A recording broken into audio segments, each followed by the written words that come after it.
Hello बच्चों, कैसे हैं आप सभी लोग। बेटा हम पढ़ रहे हैं 10th क्लास की केमिस्ट्री का third chapter metals and non metals. और पिछले पार्ट के अंदर अभी तक की जो वीडियोस आई है, पिछली 4 वीडियोस में मैंने आप लोगों को बताया था कि किस तरह से मेटल्स जो रहती है उनकी फिजिकल और केमिकल प्रॉपर्टीज रहती है वो नॉन मेटल्स की फिजिकल और केमिकल प्रॉपर्टीज से डिफरेंट रहती है।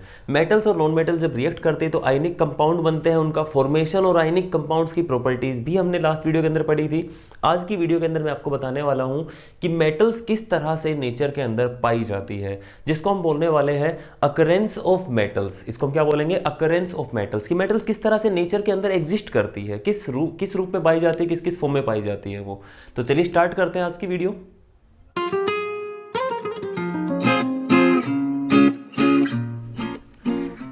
देखो भाई, मैंने यहाँ पे 2 कैटेगरीज बनाई हैं कि जो हमारी मेटल्स होती हैं वो किस किस स्टेट के अंदर पाई जा सकती है। कुछ मेटल्स ऐसी रहेंगी जो प्योर स्टेट में पाई जाती है, और प्योर स्टेट को एलिमेंट्री फॉर्म भी बोला जाता है या फिर अनकंबाइंड फॉर्म भी बोला जाता है। मैं इसको लिख देता हूं, इसको प्योर स्टेट भी बोला जाता है। ठीक है, तो ये होगी आपकी प्योर स्टेट। दूसरी स्टेट जो मैं बोल रहा हूं उसका नाम क्या बोला है मैंने? Combined state. कंबाइंड का मतलब क्या होता है कि यहां पे एलिमेंट की फॉर्म में मिल रही है तो वहां पे कंपाउंड की फॉर्म में मिलेंगी। जब एलिमेंट्स कंबाइन कर जाते हैं तो उससे जो फॉर्म बनती है उसको हम क्या बोलते हैं? कंबाइंड स्टेट बोलते हैं, या फिर इसको इम्प्योर फॉर्म भी बोला जा सकता है। इसको मैं क्या लिख देता हूं?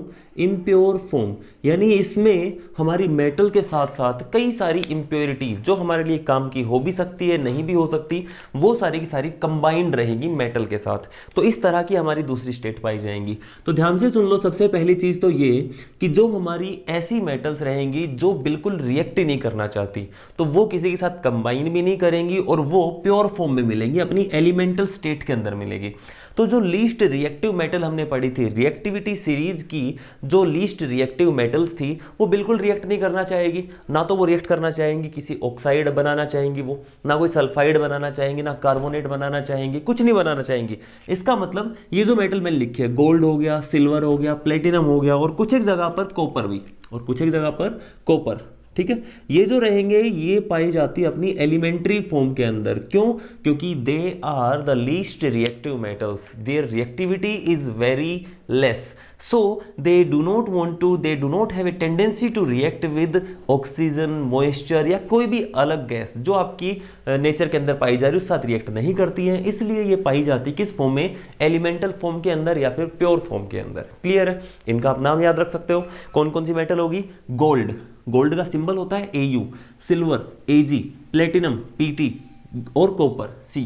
ठीक है, दूसरी तरफ अगर हम बात करते हैं कंबाइंड स्टेट की, तो कंबाइंड स्टेट के अंदर वो मेटल्स पाई जाएंगी जो रिएक्ट कर सकती हैं। हाईली रिएक्टिव मेटल भी होंगी, मॉडरेटली रिएक्टिव मेटल भी होंगी, और स्लाइटली रिएक्टिव भी होंगी। जैसे कॉपर जो होता है वो स्लाइटली रिएक्टिव होता है, वो कुछ जगह पर आपको प्योर फॉर्म में भी मिल सकता है और कुछ एक जगह पर वो कंबाइंड फॉर्म में भी मिल सकता है। इसके अलावा सोडियम पोटेशियम हो गई, मैग्नीशियम कैल्शियम हो गई, ये हाईली रिएक्टिव मेटल्स के अंदर आती हैं। और अगर हम बात करता हूँ आयरन, जिंक, लेड, ये जो रहती है किस फॉर्म के अंदर आती है? ये आती है हमारी मॉडरेटली रिएक्टिव मेटल्स के अंदर। क्लियर है?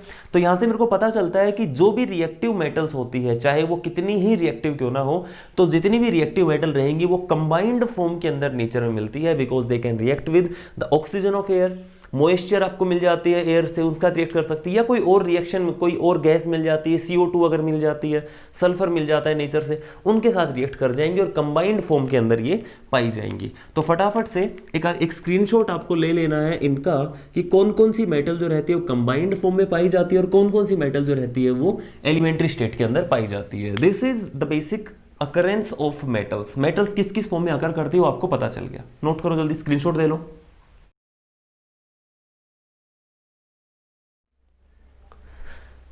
हो गया भाई? देखो, एलिमेंटल स्टेट की अगर बात करता हूं, एलिमेंट्री स्टेट की बात करता हूं, तो कोई मेटल जो रहेगी अगर एलिमेंट्री स्टेट में मिल रही है तो उसको जिस फॉर्म में निकाला जाएगा उसी फॉर्म में यूज कर लिया जाएगा, क्योंकि वो तो प्योर फॉर्म है। लेकिन अगर कंबाइंड स्टेट में कोई मेटल मिलती है तो उसको कैसे प्योर फॉर्म में वापस हम लेके आते हैं और किस तरह उसको यूज किया जाएगा, ये चीज हमें देखनी है। ठीक है, देखो सबसे पहली चीज तो ये कि मेटल्स मिलती कहां पे आपको, जो कंबाइंड स्टेट के अंदर मेटल्स पाई जाती है या जो भी एलिमेंटल स्टेट में पाई जाती है वो कहां मिलती है? वो मिलती है आपको या तो सी वाटर से, या फिर मिलती है अर्थ क्रेस्ट से, आप खोद के निकालते हो, है कि नहीं। तो हम बोल रहे हैं कि हमारे पास अर्थ क्रेस्ट में से जो सब्सटेंस आप बाहर निकालोगे जिससे आपको क्या मिलने वाला है, एक इंपॉर्टेंट मेटल मिलने वाली है या फिर नॉन मेटल मिलने वाला है या फिर कोई कंपाउंड मिलने वाला है जिस कंपाउंड में मेटल है, ठीक है। तो उस सब्सटेंस को जो आपने अर्थ क्रस्ट में से बाहर निकाला है उसको हम बोलने वाले हैं एक मिनरल। उसको क्या बोलने वाले हैं, मिनरल बोलने वाले हैं। और मिनरल्स जो होते हैं वो प्योर नहीं होते हैं, उनके अंदर कई तरह की इंप्योरिटीज मिलेगी। किस किस तरह की इंप्योरिटी मिलेगी, सबसे पहली चीज तो यार ये देखो कि अगर आप अर्थ की क्रस्ट में से खोद के अगर आप किस चीज को निकाल रहे हो तो उसके साथ तो बहुत सारे मिट्टी, कंकर, पत्थर, ये सारी चीजें मिलेंगी, है ना।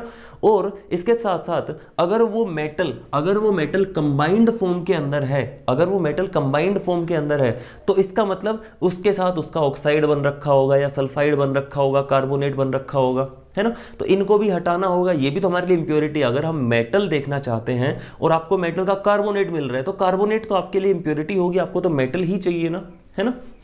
तो ध्यान रखना है कि मेटल जो रहेंगी वो मिनरल्स की फॉर्म में नीचे पाई जाती है अर्थ क्रस्ट के अंदर। मिनरल्स प्योर नहीं होते, उनके अंदर इंप्योरिटीज रहती है। जो इंप्योरिटी रहती है उसको क्या बोला जाता है, उसको बोला जाता है गैंग, ठीक है। उसको क्या बोलते हैं हम, गैंग बोलते हैं। GAN, जी नहीं होता है, क्या होती है स्पेलिंग इसकी, GANGUE, ठीक है, ये स्पेलिंग होगी। गैंग क्या होता है, गैंग ऐसी इंप्योरिटीज होती हैं जो जब हम अर्थ क्रस्ट में से मेटल्स को निकालते हैं, मिनरल्स को निकालते हैं, उनके साथ आती है, जैसे कंकर पत्थर हो गए।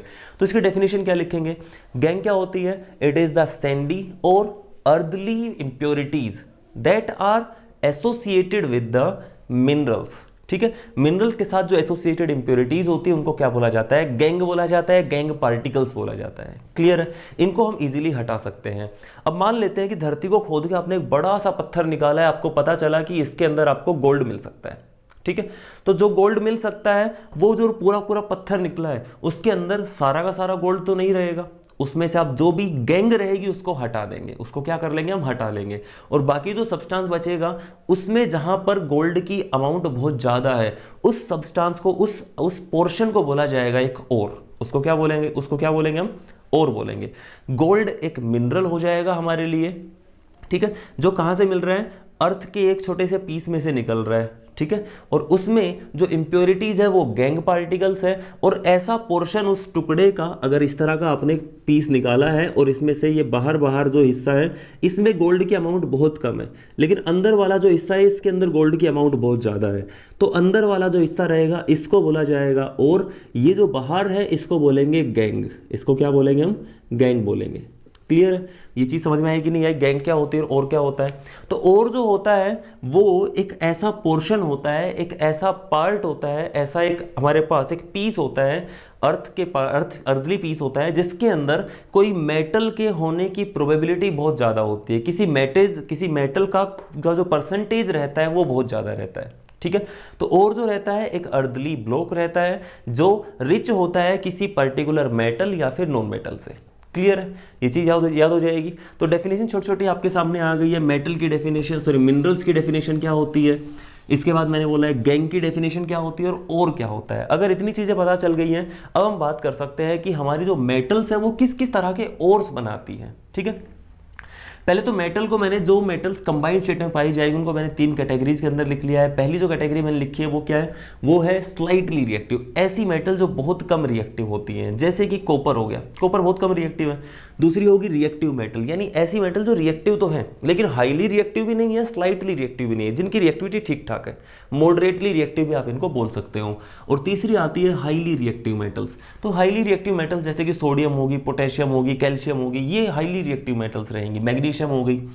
तो इन तीनों के अलग अलग तरह के ओर्स बनते हैं। याद रखना, जो स्लाइटली रिएक्टिव मेटल होंगी वो केवल और केवल अपने सल्फाइड बना सकती है। क्या बना सकती है, केवल और केवल सल्फाइड्स बना सकती है। फॉर एग्जांपल अगर मैं बात करता हूँ सल्फाइड जो बनते हैं किस किस के बनेंगे हमारे पास, कॉपर का बनता है CuS, जिसको बोला जाता है कॉपर ग्लैंस। क्या बोला जाता है इसको, कॉपर ग्लैंस बोला जाता है। मरकरी हो गया, मरकरी HgS जो रहता है उसको क्या बोला जाता है, इसको बोला जाता है सिनाबार बोला जाता है। इधर लिख देता हूं, इसको बोलते हैं सिनाबार, CINNABAR। ये क्या होगा, ये हो गया कॉपर ग्लैंस, ठीक है। इसी तरह से होता है ZnS, Zn को गैलेना बोला जाता है, गैलेना, GALENA। तो कॉपर, मरकरी, जिंक, ये जो रहते हैं ये हमारी कैसी मेटल्स रहती हैं, जो जो बहुत कम रिएक्टिव मेटल्स रहती हैं। तो ये केवल और केवल अपने सल्फाइड बनाएंगी। रिएक्टिव मेटल जैसे कि आयरन हो गया, एल्यूमिनियम हो गया, मैग्नीज हो गया, ये जो मेटल्स रहेंगी, जो रिएक्टिव मेटल्स रहती हैं, ये अपने ऑक्साइड्स की फॉर्म में पाई जाती है। किस फॉर्म में पाई जाती है? ऑक्साइड्स की फॉर्म में पाई जाती है। जैसे आयरन पाया जाता है Fe2O3 की फॉर्म में पाया जाता है और Fe3O4 की फॉर्म में पाया जाता है। Fe2O3 को बोला जाता है क्या? Hematite, hematite. और इसको बोला जाता है मैग्नेटाइट, आपने पढ़ा होगा, मैग्नेटाइट। एल्यूमिनियम पाया जाता है बॉक्साइट की फॉर्म में, इसका फॉर्मूला होता है Al2O3.2H2O। हालांकि फॉर्मूले वगैरह ज़्यादा नहीं पूछे जाते, ना ही आपकी बुक के अंदर सारे दे रखे होंगे मेरे हिसाब से। तो इसको बोला जाता है बॉक्साइट। मैग्नीज हो गया, MnO2 की फॉर्म में पाया जाता है। ये किसकी फॉर्म पाया जाता है? MnO2 की फॉर्म में पाया जाता है।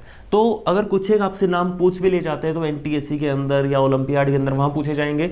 रेगुलर जो आपकी बोर्ड्स के एग्जाम होते हैं वहाँ पे नहीं पूछे जाते हैं, लेकिन फिर भी आपको पता होना चाहिए जो स्लाइडली रिएक्टिव मेटल रहेंगे अपनी सल्फाइड की फॉर्म में पाई जाती है, रिएक्टिव मेटल ऑक्साइड की फॉर्म में पाई जाती हैं, इसको हटा रहा हूं मैं। और जो हाईली रिएक्टिव मेटल्स रहती हैं, जो हाईली रिएक्टिव मेटल्स रहेंगी, वो अपने सल्फेट भी बना सकती है, कार्बोनेट भी बना सकती है। इसके अलावा वो अपने क्लोराइड बना सकती है, ब्रोमाइड बना सकती है, तो अपने हेलाइड्स बना सकती हैं। ठीक है, ये क्या क्या बना सकते हैं? ये बना सकते हैं अपने सल्फेट्स, ठीक है, सल्फेट। और ये अपने बना सकते हैं हेलाइड्स और कार्बोनेट्स। तो इनमें से कुछ भी बना सकते हैं। फॉर एग्जाम्पल अगर मैं बात करता हूं सोडियम की, तो सोडियम पाया जाता है सोडियम क्लोराइड की फॉर्म में। सोडियम क्लोराइड एक हेलाइड बना दिया, NaCl हो गया, सोडियम मेटल NaCl की फॉर्म में पाई जा रही है, इसको रॉक सॉल्ट बोला जाता है। ठीक है, अगर मैं बात करता हूं कैल्शियम की, कैल्शियम पाया जा रहा है कैल्शियम कार्बोनेट की फॉर्म में, उसने अपना कार्बोनेट बना लिया। ठीक है, इसके अलावा कैल्शियम जो है सल्फेट की फॉर्म में पाया जा सकता है, CaSO4.2H2O। इसको जिप्सम बोला जाता है, जिप्सम, जिससे कि POP बनता है ना।